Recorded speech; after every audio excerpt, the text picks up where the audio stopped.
Most MVPs don't fail because the idea was bad. They fail because the first version didn't answer the right questions, and fixing that mistake is expensive. And when an MVP fails, it's not because the idea was bad, it's because the scope wasn't thought through. The product didn't help you learn anything meaningful, or the team built without understanding the business goal. So what happens next? You rebuild, you rehire, you re-explain everything. Now you're paying twice and you're behind schedule. A failed MVP doesn't just cost money, it costs time, investor confidence, and user momentum. And by the time you fix it, you're not early anymore, you're late. The good news: most of this is avoidable if you know what risks to watch for early. The first big mistake we see is founders trying to validate everything in one MVP.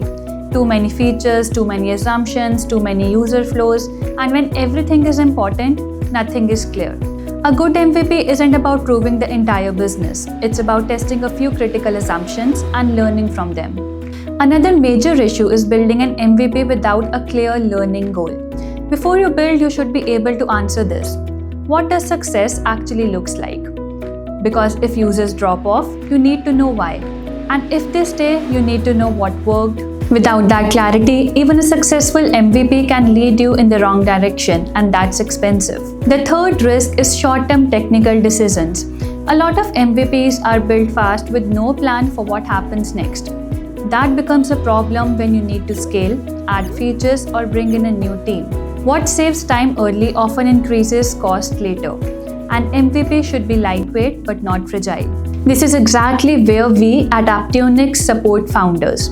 Before writing code, we focus on clarity.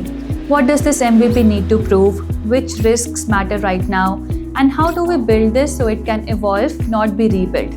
That early alignment makes a huge difference. If you're planning an MVP or already building one and want a second opinion, we offer a free MVP risk review at Apteonyx. It's a practical conversation to help you reduce risk before development begins.